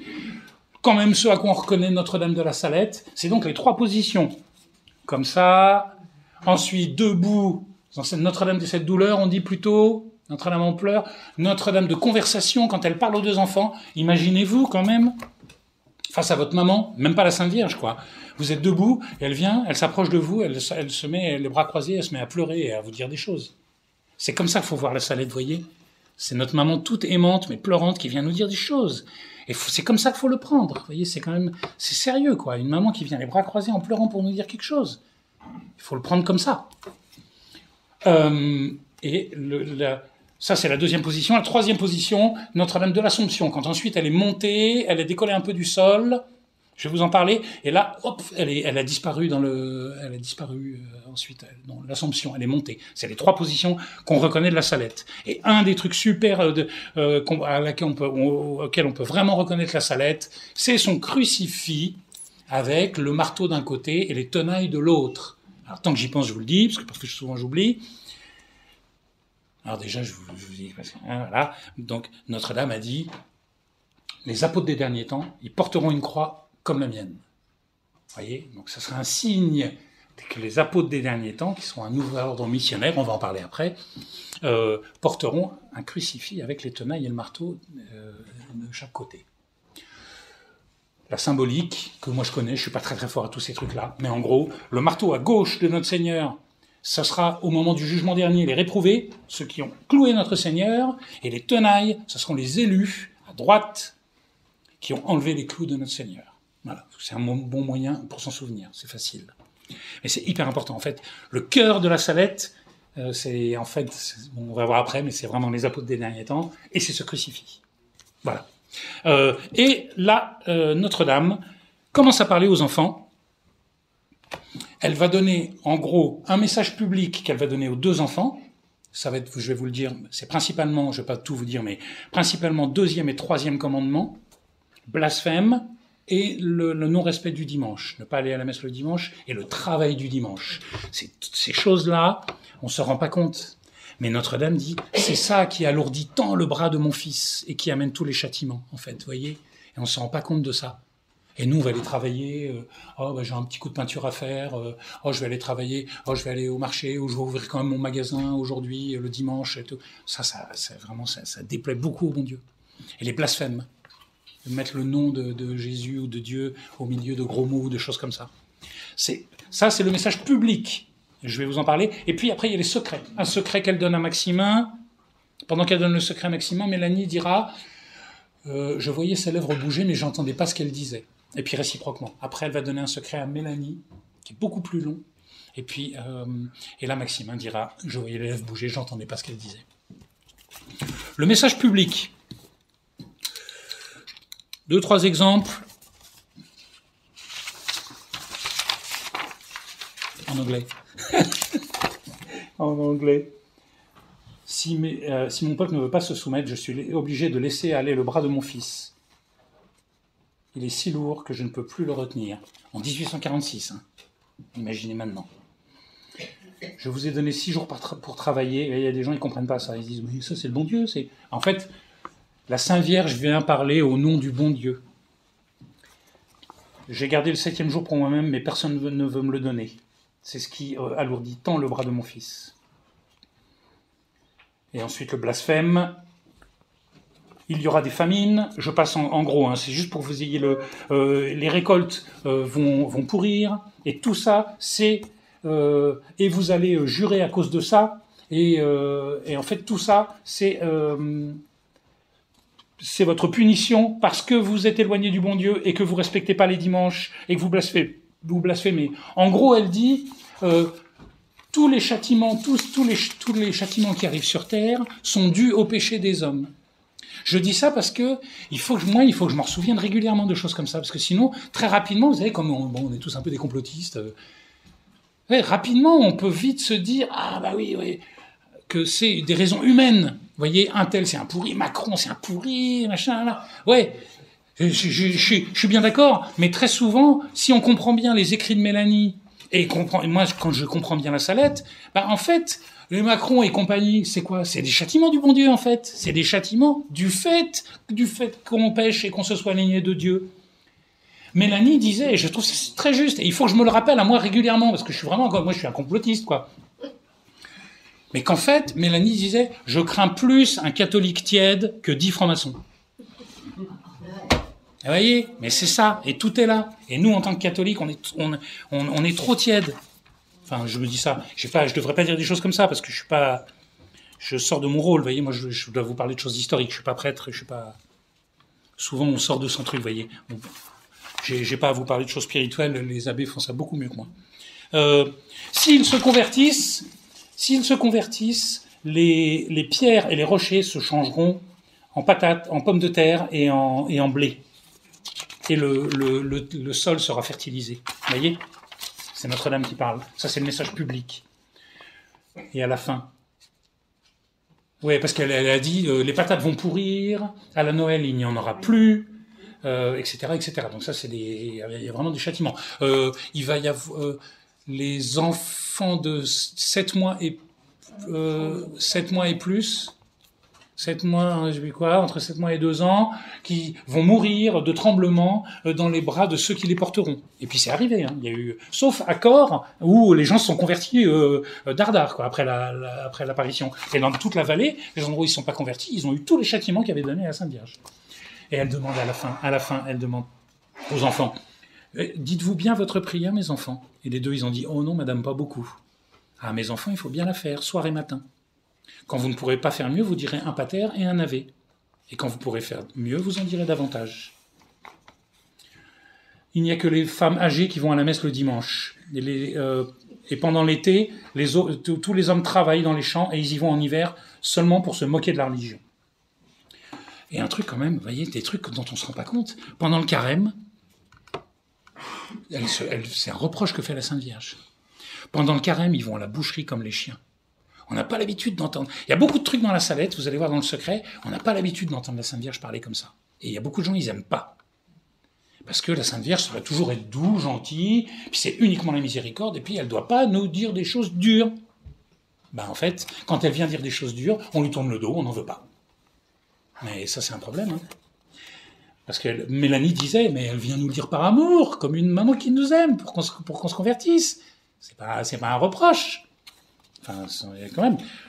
Donc, pendant le carême, ils vont à la boucherie comme les chiens. Ouah, ça calme. Ça donne envie de faire des efforts pendant le carême, quand même. Hein. Fin du message public. Ensuite, on va sur les secrets. Alors, les secrets. Il y a un secret à Maximin.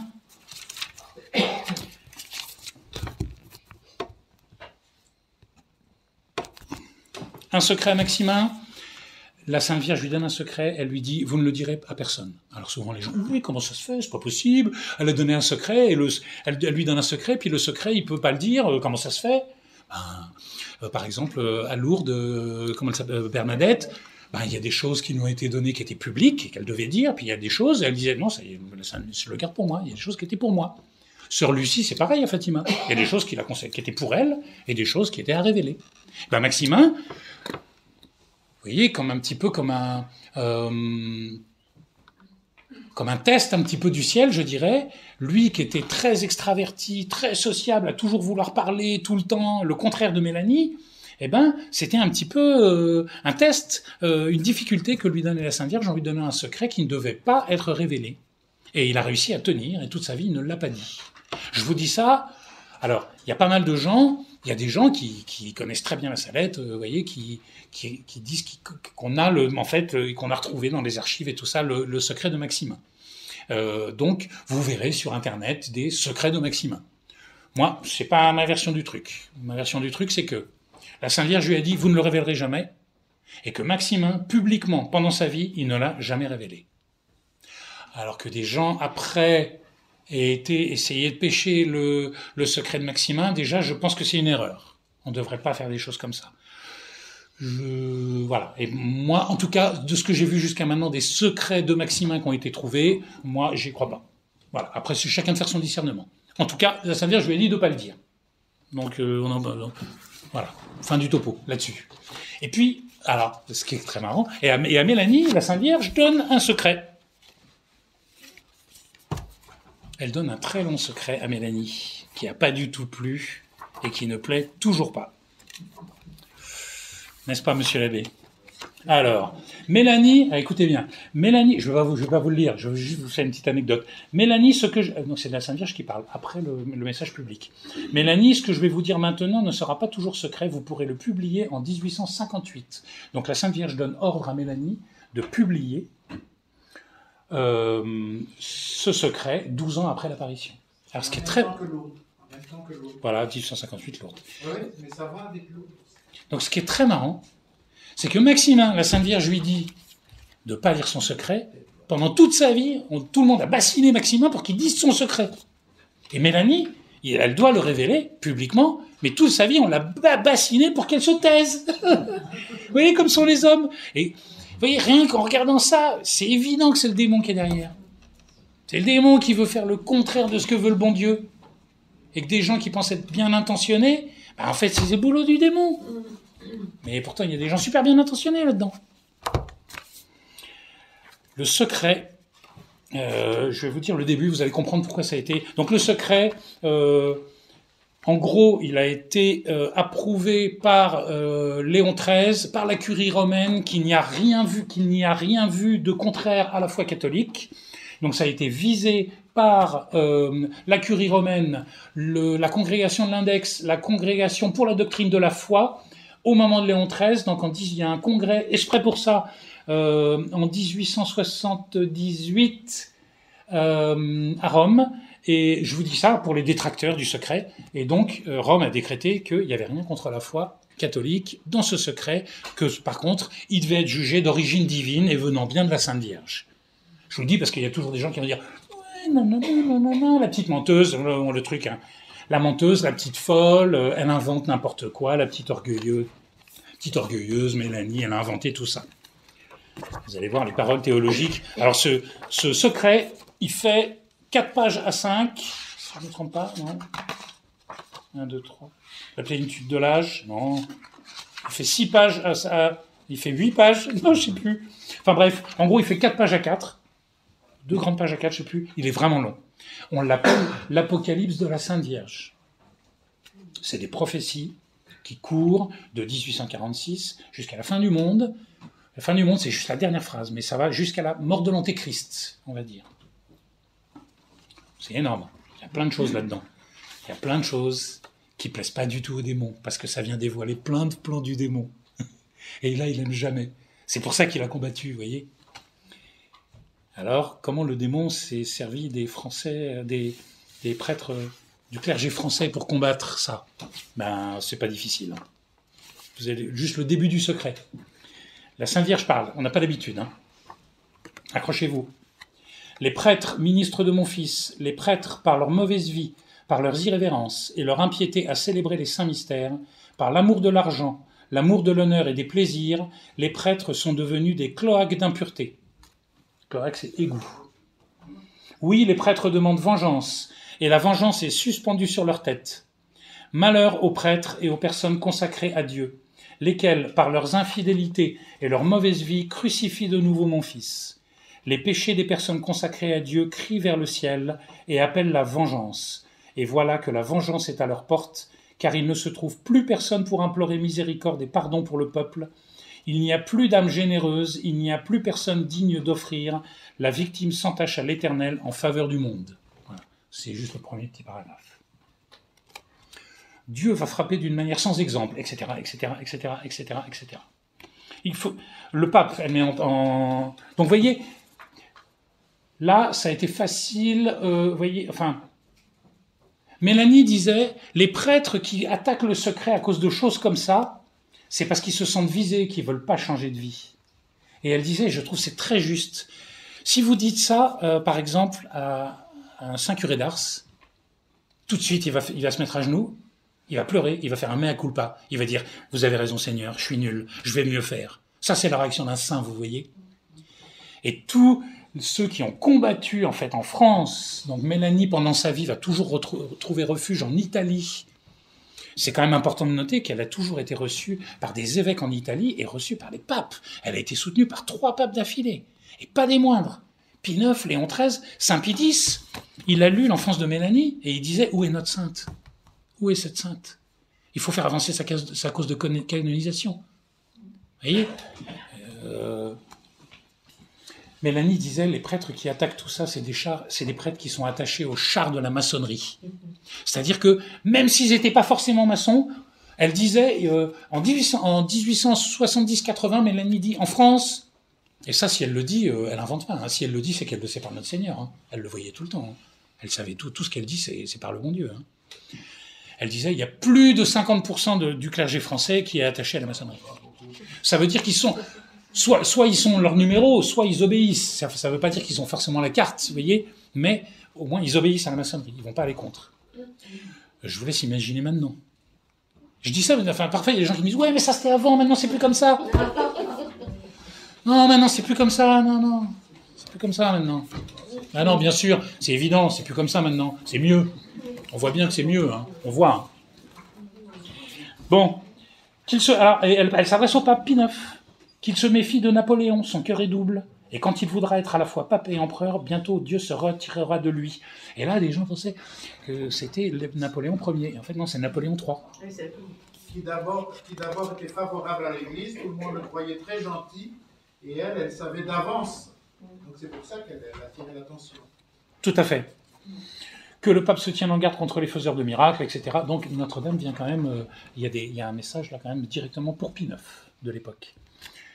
En l'année, vous voyez, quand je vous dis il y a les plans du démon, en l'année 1864, Lucifer et un grand nombre de démons seront détachés de l'enfer.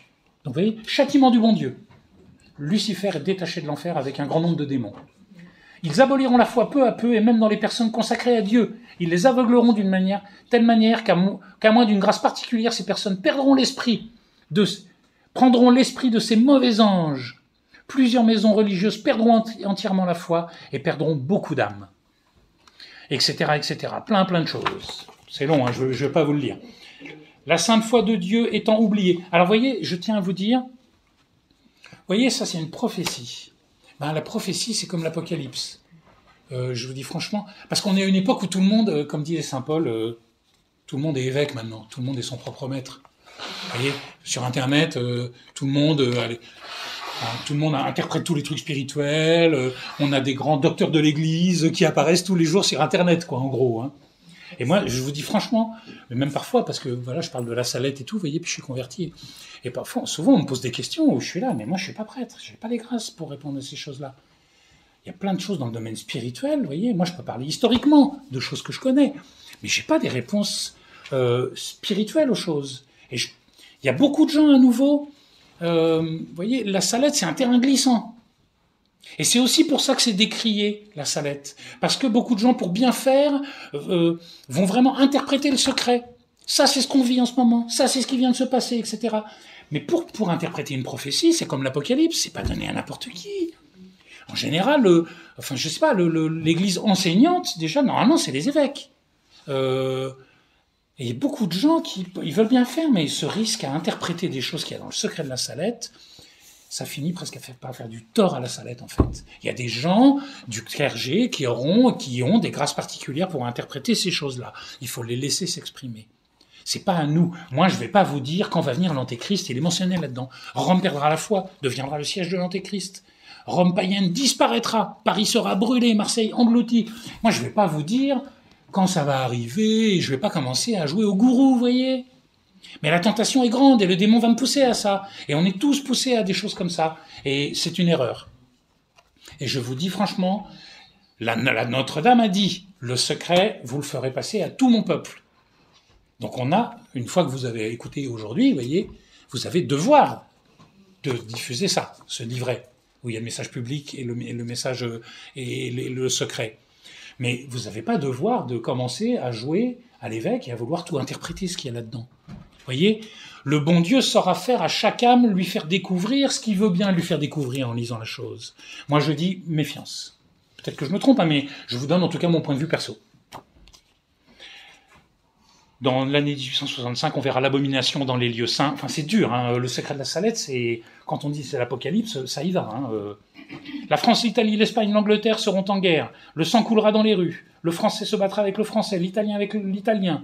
Là, c'est la Première ou Deuxième Guerre mondiale. On peut penser, vous voyez. Les méchants déploieront toute leur malice. On se tuera, on se massacrera mutuellement, jusque dans les maisons.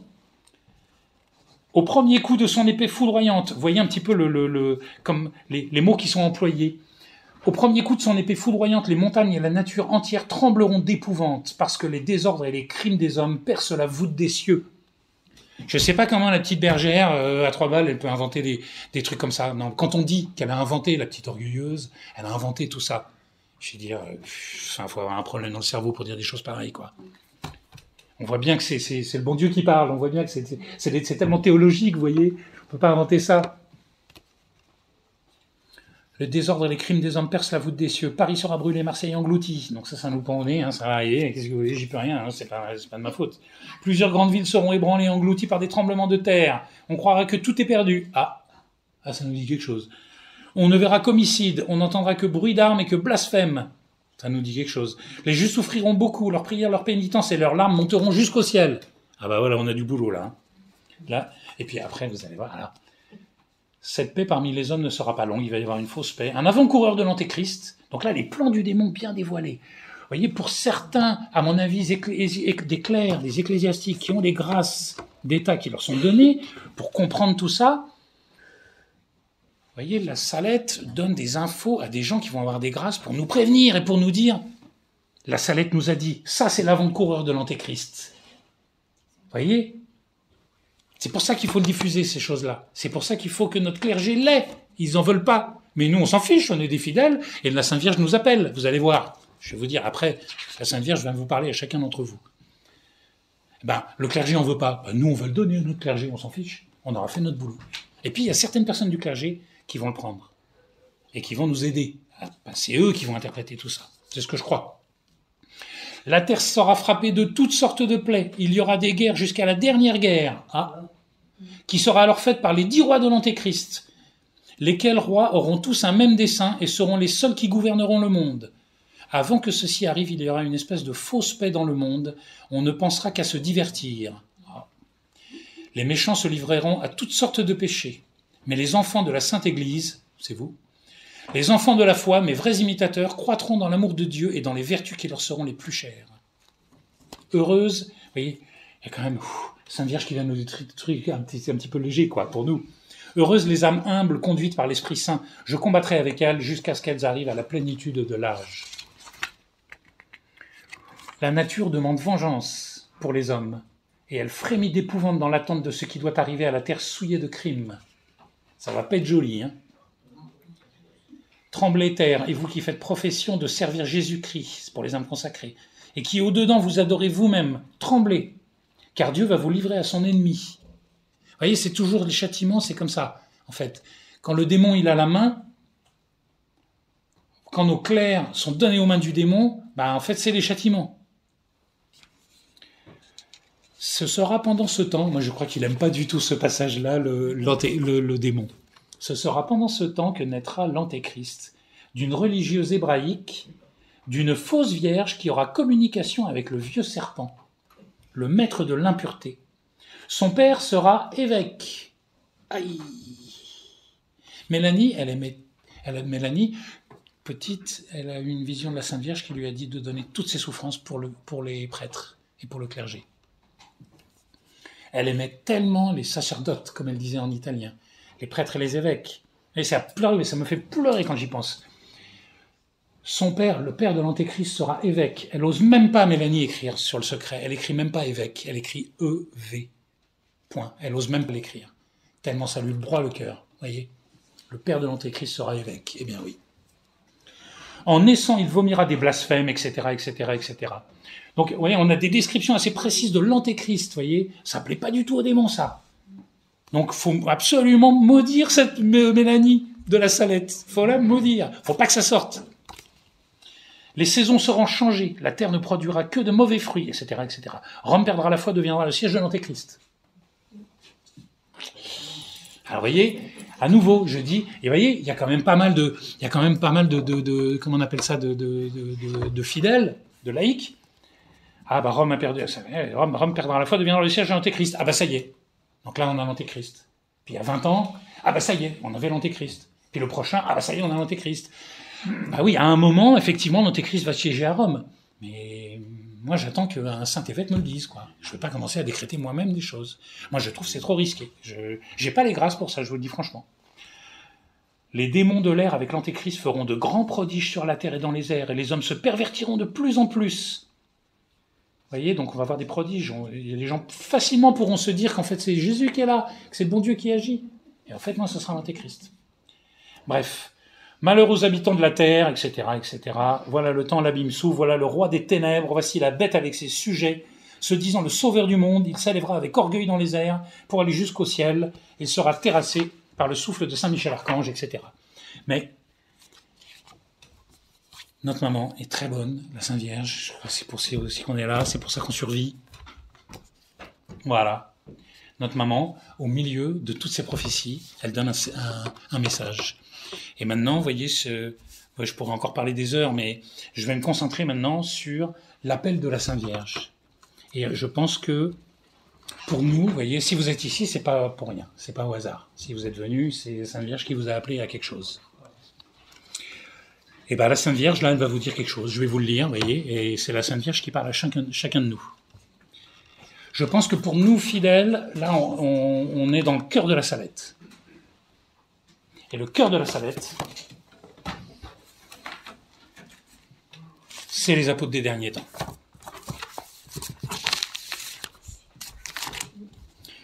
Donc, au milieu de ce truc, cet apocalypse de la Sainte Vierge, il y en a peut-être pour vous qui le connaissent. Et voilà, il faut l'apprendre par cœur, il faut se le dire tous les jours, dans ces temps de malheur. Voilà, il faut que je le dise bien. Parce que souvent ça m'émeut trop. J'adresse un pressant appel à la terre. J'appelle les vrais disciples du Dieu vivant et régnant dans les cieux. J'appelle les vrais imitateurs du Christ fait homme, le seul et vrai sauveur des hommes. J'appelle mes enfants, mes vrais dévots, ceux qui se sont donnés à moi pour que je les conduise à mon divin Fils. Ceux que je porte pour ainsi dire dans mes bras, ceux qui ont vécu de mon esprit. Enfin, j'appelle les apôtres des derniers temps, les fidèles disciples de Jésus-Christ qui ont vécu dans un mépris du monde et d'eux-mêmes, dans la pauvreté et dans l'humilité, dans le mépris et dans le silence, dans l'oraison et dans la mortification, dans la chasteté et dans l'union à Dieu, dans la souffrance et inconnue du monde. Il est temps qu'ils sortent et viennent éclairer la terre. Allez et montrez-vous comme mes enfants chéris. Je suis avec vous et en vous, pourvu que votre foi soit la lumière qui vous éclaire dans ces jours de malheur. Que votre zèle vous rende comme des affamés pour la gloire et l'honneur de Jésus-Christ. Combattez, enfants de lumière, vous, petit nombre qui y voyez, car voici le temps des temps, la fin des fins. Ça, c'est ce qu'on appelle l'appel de la Sainte Vierge, de Notre-Dame de la Salette aux apôtres des derniers temps. Et vous l'avez entendu, c'est un appel aux apôtres des derniers temps qui sont des religieux, mais aussi aux fidèles. Notre-Dame s'adresse à vous, à chacun d'entre vous là. Il est temps qu'ils sortent et viennent éclairer la terre, mais pas mus par notre orgueil, mus par la foi. Et il faut combattre. Je vous ai dit qu'en 1842, il y avait les écrits de Saint-Louis-Marie Grignon de Montfort qui avaient été retrouvés, publiés en 1944. Saint-Louis Grignon de Montfort, pour ceux qui ne le connaissent pas d'entre vous, est un grand saint marial du début du XVIIIe, fin du XVIIe. Je crois qu'on est 1676, je sais plus. Quelqu'un connaît les dates? 1676, 1720 et quelques. Grand saint marial. Et il est venu avec quelque chose qui lui est révélé en fait par le bon Dieu d'une certaine manière dans son apostolat. Et c'est la vraie dévotion à la Sainte Vierge. Saint Louis-Marie Grignon de Montfort traitait de la vraie dévotion à la Sainte Vierge. Je vous parle de ça parce que Mélanie, dans ses lettres, vous voyez là, on a publié un petit recueil de lettres de Mélanie Calvat. On est en train de republier, il y a des volumes de lettres de Mélanie Calvat. La Providence a bien voulu qu'on ait ce texte de Mélanie Calvat, celui-là écrit par un abbé, c'est un journal de bord, on est en train de le republier, il va sortir dans 3 semaines là. Et parce que en fait l'association Les Amis de Mélanie Calvat, c'est une association, comment on dit, une maison de publication associative.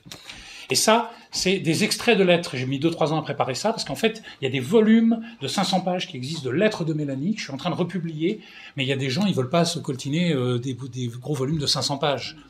Donc j'ai fait un espèce de recueil de lettres de Mélanie Calvat qui permettent de la comprendre de l'intérieur et qui permettent de comprendre sa sainteté et beaucoup de choses, parce que c'est sa relation épistolaire avec des prêtres. Et ça parle beaucoup des apôtres des derniers temps, de quand elle a rencontré Léon XIII, etc., etc. Beaucoup de choses intimes.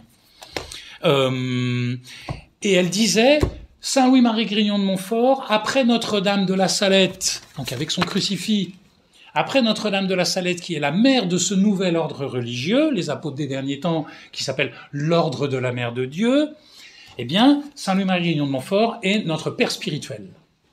Et en fait, Saint Louis-Marie Grignon de Montfort, pendant sa vie, dans ses écrits, il parle des apôtres des derniers temps. Vous voyez, il en parle et il dit... Non, où est-ce que je l'ai mis? Là. Enfants de Dieu... Mais qui sont... Alors, Saint Louis-Marie Grignon de Montfort parle des apôtres des derniers temps. Juste donc les apôtres des derniers temps, ça sera un ordre religieux avec des prêtres et avec des religieuses. Mais ça sera un ordre missionnaire, un ordre qui sera actif et contemplatif.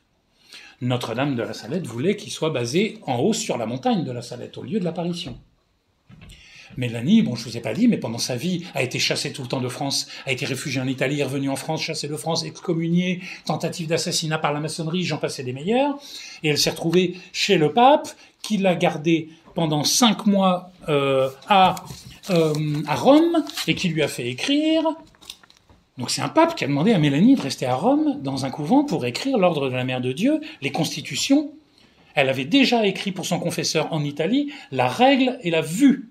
La vue, c'est que pendant que Notre-Dame, parce que c'est sur la montagne de la Salette, pendant l'apparition que Notre-Dame a imprimé dans l'âme de Mélanie la règle, pour un ordre religieux, il y a une règle. Vous voyez, il y a 33 articles d'une règle qui a été imprimée dans son âme et qu'elle a écrit. Et puis, en plus de ça, pour la vie quotidienne d'un ordre religieux, eh bien, il y a ce qu'on appelle les constitutions. Donc ça a été écrit par Mélanie. Une fois que ça a été écrit, que ça a été visé par la curie romaine, ils ont appelé l'évêque de Grenoble de l'époque, qui était plus le même que l'apparition, et ils lui ont dit, faut prendre la petite, faut prendre tous les écrits, nous on a tout visé, et il faut aller démarrer ce que veut la Sainte Vierge sur la montagne de la Salette. Sauf que l'évêque de Grenoble de l'époque, il a refusé. Donc il y a eu un refus clair, Mélanie est claire dans ses lettres, elle dit, il y a eu un refus frontal clair face au pape de l'évêque de Grenoble en 1879 de démarrer l'ordre de la Mère de Dieu sur la Sainte Montagne, ce que voulait la Sainte Vierge. Voilà, on peut quand même imputer au clergé français le fait que, parce que cet ordre, ça paraît incroyable, mais il n'a toujours pas été fait. C'est complètement dingue. Donc à la Salette, en plus du secret, et c'est le cœur de la Salette pour notre temps, Notre-Dame est venue donner la règle d'un nouvel ordre religieux à Mélanie Calvat, grande sainte formée par notre Seigneur Jésus depuis qu'elle est toute petite et remplie de souffrance, et cet ordre religieux doit se faire à la Salette, voulu par le bon Dieu et par Notre-Dame. Et c'est censé être la réponse aux démons et à sa maçonnerie. Il y a 180 ans. Et c'est toujours pas fait. Vous voyez, je dis, moi, comme converti, j'arrive dans l'église et je dis, mais en fait, ils font quoi les catholiques? Alors moi, je suis pas prêtre. Mais si j'étais prêtre, je démarrais. Je vous dis franchement. Enfin, je sais pas. À un moment, faut se jeter à l'eau, quoi. Si la Sainte Vierge le veut, faut le faire. Mais c'est un ordre religieux. Vous voyez, moi, j'ai pas été appelé. C'est des prêtres qui doivent le démarrer. Il y a des religieuses qui doivent le faire. Mais Mélanie décrit dans les constitutions qu'elle a écrites qu'il y aura aussi un tiers ordre. Vous voyez, donc il y aura des tertiaires, donc il y aura aussi des fidèles comme nous qui peuvent vivre de cet esprit-là. Et c'est un petit peu ce que décrit, je pense, Saint Louis-Marie Grignon de Montfort. Il décrit les apôtres des derniers temps, mais il décrit aussi, je pense que la consécration qu'il a décrite dans son livre, le traité de la dévotion, et que c'est une dévotion très particulière, et souvent ça rebute les gens. Le nom de la consécration, c'est le saint esclavage. Alors là, nous, esclaves de l'écran, de la voiture, de la nourriture, des amis, alors ça on est d'accord, esclaves du confort, oui, mais alors esclaves de Notre-Dame. Souvent les gens c'est esclaves, qu'est-ce que c'est que ce truc, oh là là, ça c'est bien pour le Moyen-Âge, moi je veux pas être esclave de Notre-Dame. Je suis esclave de tout sauf d'elle. C'est un nom, le saint esclavage, c'est une manière de dire que on fait tout par Marie, pour Marie, avec Marie. Vous voyez, c'est le sens de cette dévotion. C'est une dévotion qui se prépare d'une manière particulière, sur 33 jours, etc., etc., etc. Mais je pense que dans la dévotion mariale de Saint Louis-Marie Grignon de Montfort, on est vraiment dans l'esprit des apôtres des derniers temps, qui est demandé.